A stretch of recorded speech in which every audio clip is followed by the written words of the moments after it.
हरे कृष्णा। कैसे हैं आप सभी? मुझे आशा है कि आप सब बहुत अच्छे होंगे और श्री श्री राधा माधव की कृपा आप सभी पर हमेशा बनी रहे।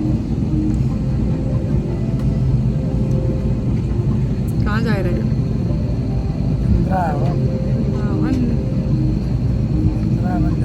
अहमदाबाद टू वृंदावन। अच्छा, तो अहमदाबाद टू दिल्ली, दिल्ली से फिर वृंदावन। हरे कृष्णा। हरे कृष्णा कृष्णा कृष्णा हरे राम राम राम हरे हरे। हरे कृष्णा। और बाहर तो अभी अंधेरा ही है।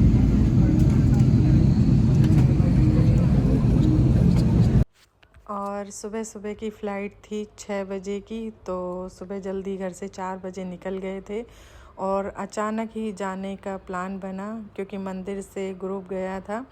मंदिर से हालांकि 5-6 ग्रुप जा चुके हैं, ये लास्ट था जो कार्तिक महीने का लास्ट ग्रुप था, तो हम उसी में गए हैं। और अचानक ही प्रभु जी ने मैंने डिसाइड किया और बस राधा रानी की कृपा और राधा रानी की सखियों की कृपा हम पर हुई और हम वृंदावन के लिए जाने के लिए तैयार हो गए। और यहाँ अभी दिल्ली एयरपोर्ट पे हमने लैंड कर लिया है और अभी मंदिरों के दर्शन करने आ गए। बहुत ज़्यादा फिर रास्ते ही बांसुरी बजाना शुरू कर दिया।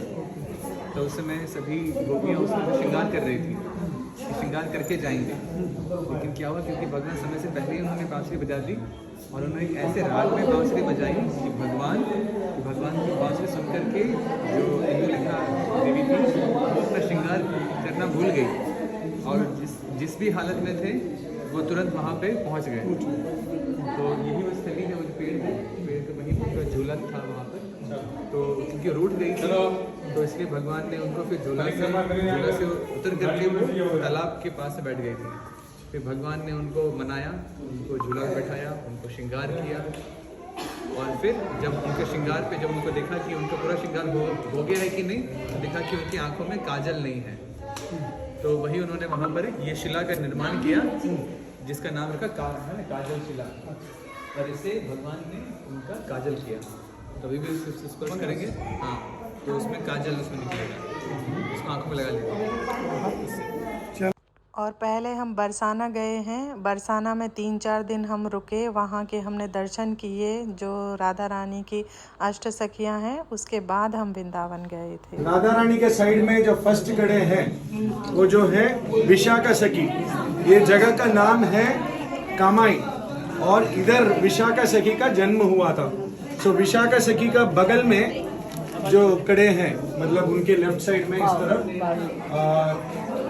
सुदेवी और उनके सामने खड़े रंग देवी और विशाखा सखी का इस तरफ खड़े हैं ललिता सखी। ओके, ये 1 2 3 4 5 6 चामर, हाँ चामर जो कर रहे हैं, जो इस तरफ आप देख रहे हैं कृष्ण के साइड में, लेफ्ट साइड वाले राइट है ना? हाँ राइट, हमारी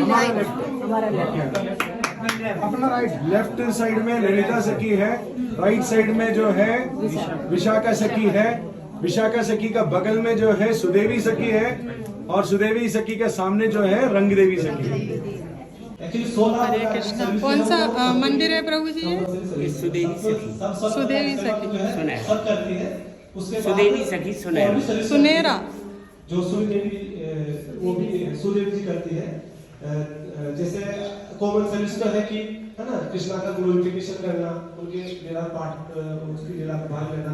उसके अलावा ये करते हैं कि भगवान राधा रानी का बहुत अच्छा श्रृंगार करते हैं। राधा रानी का अपने हाथों से राधा रानी का बहुत अच्छा श्रृंगार करते हैं। तो कृष्णा बोलते हैं कि इतना श्रृंगार तो अगर मैं भी करूँ तो मैं भी नहीं कर पाऊँ। राधा रानी का इतना अच्छा श्रृंगार करते हैं और उनकी आंखों पे काजल लगाते हैं। काजल में भक्ति का बादल है, काजल लगाते हैं। तो काजल ये लगाते हैं, है ना। और फिर तीसरा शरीर रहता है इनका, जैसे राधा रानी के जो लोटस फीट है ना, ऑलरेडी लाल है, उस पर लाल और लगाते हैं। तो वो बोलेंगे लाल पर लाल तो मर्ज नहीं हो जाएगा, है? तो नहीं, जैसे सूर्य है, सूर्य को अपन, सूर्य लाल है लेकिन फिर भी अपन दीपक दिखाते हैं, है ना? इस तरह से। और ये इनका सबसे प्रमुख सेवा रहता है, उसका डिस्कशन हमें चर्चा करेंगे कि शुक और सारी पेरेंट रहता है, शुक मतलब पेरेंट, तोता को बोलते हैं, सारी मतलब मैना, तोता मैना। तो तोता जो है वो कृष्ण की साइड और मैना राधा रानी की साइड है ना। तो उनको बहुत अच्छे से ट्रेनिंग देते हैं। तो एक बार ऐसे डिस्कशन करते हैं तो उनका भगवान का अलग अलग तरीके से गुणगान करते हैं। तो जो शुक है, शुक बोलते हैं कि देखो सारी आप सब लोग यहाँ से चले जाओ, क्योंकि ये वन जो है सारे जो वेद का सबका सार क्या है, हमारे कृष्ण है, और सारे वेद में हमारे कृष्ण के बारे में बता रखा है। तो सब कुछ कृष्ण का है, अब आप यहाँ से चल जाओ, ये कृष्ण ने हमको दान में दिया है। तो हम यहाँ हैं और हमारी आज्ञा है कि आप तुम सब लोग यहाँ से तितर बितर हो जाओगे। तो बोले कि अरे, तो बोले कि देखो शास्त्र हम नहीं पढ़े, अब सारी बोलती है राधा रानी की तरफ से, तो शास्त्र हम नहीं पढ़े हैं और पुराण में लिखा है राधा रानी, सब कुछ राधा रानी का है। और दान देने की बात करो, दान तो तब मिलेगा ना आपको जब उनका होगा, जब उनका है नहीं, सब कुछ राधा रानी का है, दान की बात कहाँ से आएगी यहाँ पे। तो बोले कि अरे तुमको फिर सुख बोलते हैं, अरे तुमको पता नहीं है, श्रुति और स्मृति ये सब श्रुति से आया है और उसमें हम हैं। तो फिर उनको सारी को गुस्सा आ जाता है, अरे ज्यादा बोल रहे हैं। तो बोले यार तुम्हारे कृष्ण तो है टेढ़े हैं और सबको अपना जो है मालिक बता रहे सब चीज के। अरे असली मालिक तो हमारी श्रीमती राधे रानी के, देखो है सब पेड़ों को सींचा, कभी एक कमंडल पानी का डाला किसान ने इधर, सब कुछ तो इन्होंने सींचा है। तो और आप बोलते हैं कि इनका है कि नहीं, तो उनका नहीं है। तो बोलते हैं कि आपके कृष्ण तो है ना ऐसे है जो ऊपर से लाल लाल नजर आता है, अंदर से काले हैं ऐसे बोल देते हैं, है ना, ऐसे काले हैं और आप उनको अधिकार जमा रहे हो, है ये इनका नहीं है। तो फिर उनको गुस्सा आ जाता है शुक वालों को, है ना। तो शुक में बोलते हैं कि देखो आपके जो है ना राधा रानी तो है ना एक जावा फूल है ना, एक जावा फूल होता है जिसमें सुंदर, बहुत सुंदर लगता है दिखने में, लेकिन उसमें सुगंध नहीं होती है। तो बोले कि आप तो फूल की तरह से हैं, तो दिखने में तो बड़े सुंदर है, अंदर से कुछ सुगंधी नहीं है, गंधहीन है। तो बोले कि अच्छा। तो फिर वो दूसरी काउंटर आर्ग्यूमेंट करते हैं, बोलते हैं कि आपके कृष्ण है ना जो उसमें जो है रस तो है, क्योंकि वो शुक बोलते हैं बाद में कि हमारे कृष्ण तो अंगूर जैसे हैं, जिसमें जो है छिलका भी निकालना पड़ता है और उसके अंदर में बीज भी नहीं रहता है, डायरेक्ट ही खा जाओ ऐसे हमारे कृष्ण। तो बोलते हैं, फिर सारी बोलती है हाँ हाँ पता है तुम्हारे कृष्ण में रस जरूर है, लेकिन कैसा रस है उसका, उसके ऊपर जो है ना कोटिंग जो है ना बहुत कठोर है, बहुत गिठाने हैं उसमें, जैसे गन्ने का रहता है ना, गन्ने का पेड़, तो वो जो है उसके अंदर रस तो रहता है, लेकिन पहले बहुत उसको निचोड़ना पड़ता है, तब जाकर रस निकलता है ना। तो कैसे, तो उसकी उपमा बताते हैं कि जब कृष्ण, जब गोपिया राधा रानी के मांग से जब तक उनको जो है रगड़ते नहीं, जब तक उनसे नहीं गुजरते हैं, तब तक उनसे रस नहीं निकलता है। तो उदाहरण देते हैं कि तिल होता है, तिल के अंदर तेल तो रहता है लेकिन तेल नजर नहीं आता है, जब तेल निकालते हैं तो कुछ इंस्ट्रूमेंट से निकालते हैं ना, तब तेल निकलता है। तो तुम्हारे कृष्ण ऐसे है, ऐसे करके जो है बहुत वार्तालाप करते हैं एक दूसरे का। फिर बाद में अब सुख और सारी दोनों अलग अलग हो गए, अब सुख जो है आपस में चर्चा करते हैं और सारी आपस में चर्चा करते हैं। तो वो बोलते हैं अरे देखा वृतासुर का वध किसने किया था, तो दूसरा शुक बोलता है अरे हमारे कृष्णा ने। हाँ, पूतना का वध किसने किया था, दूसरा बोलता है अरे हमारे कृष्णा ने। तो ऐसे बोले उस बेल के रूप में जो राक्षस आया था उसका वध किसने किया था, अरे हमारे कृष्णा ने। तो सारी जो है, अब दूसरा ग्रुप जो है सारी वो बोलते हैं कैसा दिन आ गया आजकल कि अच्छा को बुरा और बुरे को अच्छा बताने वाले लोग आ गए आज। देखो मतलब औरतों का वध करते हैं, उनको औरतों का रक्षक समझा जा रहा है, और बेल जो गाय के रूप में जो भी बछड़े जो भी आते हैं ना, उनका अगर कोई मारता है तो गाय का जो उसको रक्षक समझा जा रहा है ना। और हमारी राधा रानी कितने आकर्षक है। तो हाँ, ये भी बोलते हैं कि जो देखो कृष्ण का मतलब होता है आकर्षक, सबको आकर्षित करने वाला है। तो आप बताओ, सारी आप बताओ, तो अगर राधा रानी सबसे ऊपर है तो कृष्ण के पीछे क्यों पड़ते हैं राधा रानी है? अब सारी क्या बोले, अब सारी को मन में क्या बोले, क्या फिर डिस्कशन करते हैं, फिर बोलते हैं हाँ कृष्ण के पीछे पड़ते जरूर है, लेकिन उसके बाद क्या करते पता है आपको बोलेंगे तो फिर बोलते हैं कि उसके बाद जब कृष्ण के पास पीछे पड़ते हैं तो जब आते हैं तो पता है जब उनका मान चढ़ जाता है तो कृष्ण को अपना दास बना लेते राधा रानी और फिर जब तक अपना वो नहीं न्योछावर नहीं करते तब तक छोड़ते नहीं है ना। फिर बहुत बार गोपियां जो है अपने कृष्ण से पहले भी करती है। तो पहले करती तो कृष्ण से पूछते हैं कि कृष्ण ये बात बताओ कि ऐसा धाम जो अंधकार में है लेकिन सबको उजाला देता है, ऐसा धाम जो अंधकार में लेकिन सबको उजाला देता है। तो बोलते हैं कि वो मैं हूं, सबको उजाला देता हूं, है ना। भक्ति में तो मैं मिलियंस ऑफ सन मून उससे भी ज्यादा मैं ब्राइट हूं। और फिर बताते हैं कि जो कृष्ण है सर्वोपरि, है ना, कि सबसे पूर्ण पुरुषोत्तम भगवान बोलते हैं भगवान कृष्ण को। तो इस तरह से उनका काफी चर्चा चलता है। तो ये सारा अरेंजमेंट जो है सुदेवी जी करती है, तो उनको जो बहुत ही क्लोज उनके एसोसिएट है। तो इनसे अपन को प्रार्थना करनी है कि इसलिए अपने मंदिरों में इनमें कितने अच्छी सारी सर्विसेज मिलती है अपन को, राधा रानी की गार्डन बनाना है, और फेस्टिवल पे स्पेशली फल फ्रूट का जूस वगैरह बनाना। तो ये सेवाएं जो है ना आसान नहीं है, ये सेवा अपन करने लायक नहीं है, लेकिन ये तो इन सब सखियों की वजह से, प्रभुपाद की कृपा की वजह से, भक्तों की कृपा की वजह से अपन को ये करने का मौका मिलता है। तो इन सब सेवाओं को अपन को जो है तुच्छ नहीं समझना है। सेवा मंदिर में कोई भी सेवा आ जाए तो तुच्छ नहीं है, ये भगवान की पर्सनल सेवा है। और यहाँ पर अपन देख सकते हैं कि ये जो एसोसिएट है अष्ट सखी है, तो वो किस तरह से सेवा भाव उनका है भगवान के प्रति, तो अपन को समझना है। तो कोई भी सेवा अभी कोई अगर स्पीकर भी उठा रहा ना, भगवान की पर्सनल सेवा है, हाँ, नहीं तो आज कथा नहीं हो पाती है ना। ठीक है, तो चलते हैं। श्री राधा माधव की, अष्ट सखी की, श्री राधा रानी की, श्री राधे। सबको मिले वृंदावन।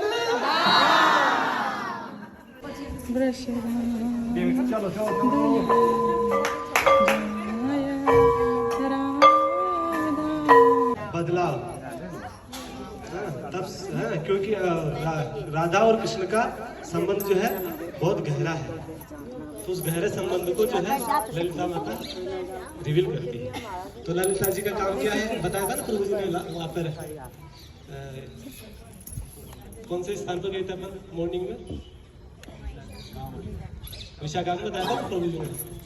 क्या है ललिता जी का काम? गुस्सा करना है। ललिता जी जो है कृष्ण पे और राधा पे दोनों पे कंट्रोल रखती है ना। अगर कहीं पे कृष्ण गड़बड़ कर दिए तो कृष्ण को डांट देगी, यहाँ आप गड़बड़ मत करो, और राधा रानी को भी, है ना। तो उनका जो है एक भाव जो है अलग है ना। गुस्से में फादर मदर डांट देते हैं ना, इस तरह। तो ये है ऊंचा गांव। तो यहाँ पर यहाँ 2-3 प्लेस है एक्चुअली। इधर जाएंगे तो वहाँ पे है सखीगिरी पर्वत, और इसके जस्ट बाहर इधर देहकुंड। एक्चुअली ललिता माता जी जो है, ललिता जी का ये राधा रानी के बाद नंबर ललिता माता जी के है, ललिता देवी जी का। और उनके एसोसिएट, पर्सनल एसोसिएट कौन है? रूप मंजरी। और रूप मंजरी कौन है? रूप गोस्वामी। तो रूप गोस्वामी की पोजीशन आप समझ लीजिए डायरेक्ट, हाँ। और वो रूप गोस्वामी 6 गोस्वामी से एक है, और उन्होंने ही ये जो सारे ना स्थान जो वृंदावन में है एक्चुअली लुप्त हो गए थे। तो वज्रनाभ आए, उन्होंने खोजे, उसके बाद फिर वापिस लुप्त हो गए थे। तो 500 साल पहले चैतन्य महाप्रभु के साथ में जब ये 6 गोस्वामी थे, तो उन्होंने राधा कुंड किधर है, श्याम कुंड किधर है, और हर जगह का स्थान खोज करके गोविंद देव जी, मदन मोहन जी, हर जगह के स्थान खोज कर अपन को दिए हैं। तो आज हम जो भी पास्ट टाइम डिस्कस कर रहे हैं यहाँ, है ना, अपना जो भक्ति बढ़ा रहे हैं, तो किसकी देन है? रूप गोस्वामी की देन है ना, जो कि इसलिए गुरु का भाव रखते हैं। गुरु कहाँ सही है कहाँ गलत है वो करेक्ट करने का अधिकार रखते हैं। तो गुरु ज्ञान का काजल भी लगाते हैं आंखों पे, लेकिन साथ में कृष्ण प्रेम का पानी भी लगाते हैं। तो कृष्ण प्रेम भी गुरु देते हैं। इसलिए तो यहाँ पर जो ललिता जी जो है उनका बहुत ही दोनों को ट्रेन भी करते हैं। जैसे अभी कृष्णा के पास अगर राधा रानी को जाना है तो बोले कि वृंदावन में जाना है, फॉरेस्ट में जाना है, तो कैसे जाना है कि वहाँ कांटे भी मिलेंगे, तो कांटे की भी ट्रेनिंग देते कैसे चलना है। है ना। और बोलते हैं कि देखो पायल की आवाज़ नहीं आनी, नुपुर की आवाज़ नहीं आनी, तो कपड़े बांध के चला दो, देखो आवाज़ नहीं आनी, चुपके से जाना। हर प्रकार की ट्रेनिंग दी जाती है ना। तो हर प्रकार की ट्रेनिंग कौन देती है? ललिता जी। और ये राधा रानी से 27 दिन छोटी है, तो इनका जो बर्थडे आता है सप्तमी को आता है, और राधा रानी का अष्टमी, कृष्णा का पक्का उसका थोड़ी बोलेंगे है ना। तो राधा तो उस तरह से फिर ना जैसे शादी में गाने गाते हैं ना, इस तरह गाने शुरू कर देते हैं और फूल उनके ऊपर बरसा रहे हैं। तो वो सोचे आज कल तक तो सब ठीक थे, आज क्या हो रहा है आज कैसे हो रहा है। तो फिर उनको पता चला ये तो कुछ शादी के गाने वाले बजा रहे हैं। शादी किसकी? पता चला दोनों एक तरफ दोनों एक दूसरे को देखते, अरे अपनी शादी की बात कर रहे हैं, तो और भगने लगते हैं। अब भगे तो क्या पल्लू बंधा हुआ भग भी नहीं सकते। तो इस तरह से जो है निराय करते हैं भगवान, है ना। और वहाँ पर अलता करके है जो अभी भी है वो, है ना, अलता पहाड़ी। तो वहाँ से लगाते थे लोटस।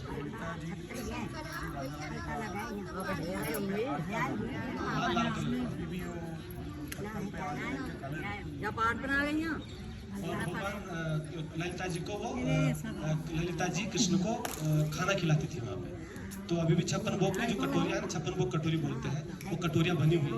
और जब उस पर जब सूर्य की किरण पड़ती है ना, ऐसा लगता है सोने की तरह चमकते हैं अभी भी। तो सखीगिरी पर्वत है इधर पास में है? कितना इम्पोर्टेंट प्रश्न पूछेंगे हम आंसर दे नहीं पा रहे तो अभी हम जा नहीं पाएंगे। समय को मद्देनजर रखते हुए क्या करेंगे है ना। बहुत कुछ है। अब एक के पीछे लो, दो सखी को छोड़ दोगे तो अपराध हो जाएगा है ना। तो कोई विजिट कर लेते हैं ललिता जी बचा है ना। और हाँ, और सबसे इम्पोर्टेंट बात यह है कि यहाँ तो प्रे करना है कि एक्चुअली अगर किसी को भी अगर भक्ति देती है या राधा रानी का अगर सर्वेंट बनना है, कृष्ण का सर्वेंट बनना है, तो ललिता के थ्रू गुजरने पड़ेगा। और ललिता माता के थ्रू गुजरना मतलब कि रूप गोस्वामी के थ्रू गुजरना पड़ेगा। तो अगर आप जितना अच्छे से गुरु और रूप गोस्वामी तक पहुंचना मतलब कि प्रभुपाद तक पहुंचना पड़ेगा, और प्रभुपाद तक पहुंचना पड़ेगा मतलब कि मेरे तक तो नहीं भक्तों की, है ना। भक्त भी खुश रहना चाहिए, और प्रभुपाद ने जो इंस्ट्रक्शन दिए ना, अगर उसको अच्छे से फॉलो करेंगे ना, सब भक्त खुश है। तो मेरे लिए अपना उद्देश्य है प्रभुपाद को खुश करना। तो जैसे प्रभुपाद खुश रहेंगे, वो अपनी एप्लीकेशन ऊपर तक पहुंचा देंगे शर गोस्वामी, ठीक है। तो रूप गोस्वामी प्रसन्न है, रूप मंजरी उनका पोजीशन है क्या? रूप मंजरी। अगर वो प्रसन्न है तो ललिता जी ऑटोमेटिक प्रसन्न हो जाएगी, और ललिता प्रसन्न है तो बोलेंगे ये पर्सन क्वालिफाइड है। तो राधा रानी उसको एकदम एक्सेप्ट कर लेगी, उन्हें अपने चरणों में जगह दे देगी। तो ललिता जी की श्री राधे सबको मिले। हरे कृष्ण। ललिता देवी जैसे प्रभु जी ने बताया कि स्पेशली साधक को ललिता का आश्रय मिलना बहुत इम्पोर्टेंट है। ललिता का प्रार्थना करना, ललिता देवी का प्रार्थना करना बहुत इम्पोर्टेंट है, क्योंकि ये कोई भी राधा कृष्ण की लीला का परमिशन देने वाले ललिता देवी है। सो उनको प्रसन्न करना बहुत इम्पोर्टेंट है। ऐसा बताते हैं आचार्यगण कि ललिता देवी का पास आप अप्रोच करोगे, इतना दयालु है कि तुरंत आपको एक्सेप्ट भी कर लेंगे। सो इतना दयालु है। सो इसीलिए हमको खास करके she is the person who is handling मंजरीज ऑल्सो। जैसे प्रभु ने बताया Rupa Manjari is the head, मंजरियों का हेड है। सो इनको सबको कंट्रोल करने वाली भी ललिता देवी है। सो हम जो है रूपानुगास, रूपानुगा का मतलब क्या है? रूप गोस्वामी का अनुगास, फॉलोवर्स है। सो हम जो है रूपा जी को फॉलो करते हैं। बहुत ही भाग्यशाली लोग हैं, हम रूपा जी का आश्रय लेंगे। सो एक 2 8 ललिताष्टकम करके हैं, सब पढ़ नहीं सकते, समय बहुत कम है। 2 इम्पोर्टेंट श्लोका जो है, जय जय श्री राधे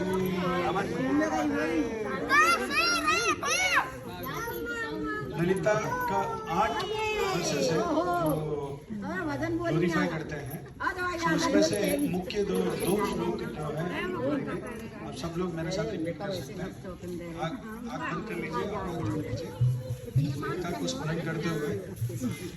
राधा मुकुंद पद संभव गर्भ बिंदु, राधा मुकुंद पद संभव गर्भ बिंदु,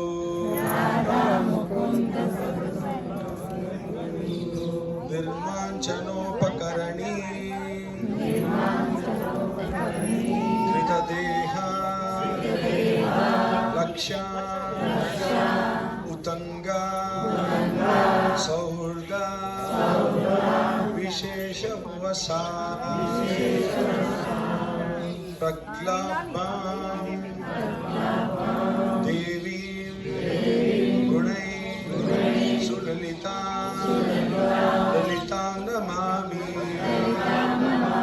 देवीं गुणै सुललितां ललितां नमामि, गुणै सुललितां ललितां नमामि, देवीं गुणै सुललितां ललितां नमामि, देवीं गुणै सुललितां ललितां नमामि। राकासुधा किरणमण्डला कान्तिदण्डी वक्त्रश्रियं चकितचारु चमूरो। कितने सुंदर नेत्र हैं प्यारी जी के, ऐसे खंजन पक्षी के नेत्र चंचल होते हैं, उससे भी अधिक हमारे प्यारी जी के नेत्र हैं। और गोल कपोल अरुण अधरन छवि चिवकटिठो नाचा। प्यारी जी के जो गोल गोल कपोल है और जो कुंडल है और अलकावली ये केस काले रंग के वो कपोलन पे आ रहे, उनके बीच में से जो कुंडल की जो प्रकाश है और जो कपोलन कर रहा है, ऐसे समझ लो बादल में से सूर्य प्रकट हो रहा, ऐसे प्यारी जी के कपोलन की शोभा है। और भी बहुत शोभा है, बस इतना ही है ना। बोलो रंग देवी महारानी की, रानी की, चैतन्य महाप्रभु की जय जय श्री राम।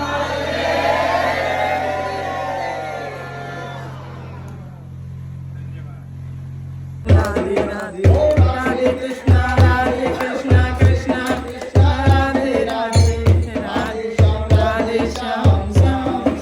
और जितनी मुझसे शूटिंग हो सकी उतनी मैंने कोशिश की है, बहुत ज़्यादा मैंने नहीं की, जितनी मुझसे हुई उतनी मैंने की है आप सभी के लिए, ताकि आप सबको भी मैं दर्शन करवा सकूं जितने हो सके उतने। तो अगली बार जब जाएंगे तो फिर और मैं आपको दर्शन करवाऊंगी, लेकिन इस बार जितने हैं उतने आप कीजिए। और यहाँ पर हम अष्ट सखियों के मंदिर में आए हुए हैं।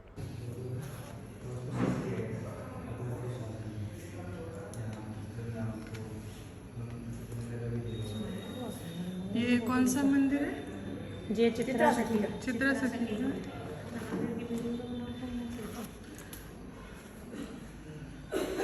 मंदिर भगवान के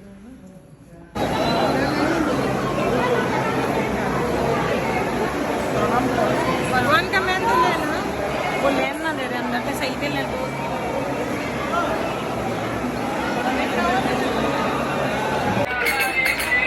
हरे कृष्णा। ये अपने वाले हैं? अपने वाले नहीं, अभी हमें बरसाना धाम में हम तो जो ना पीछे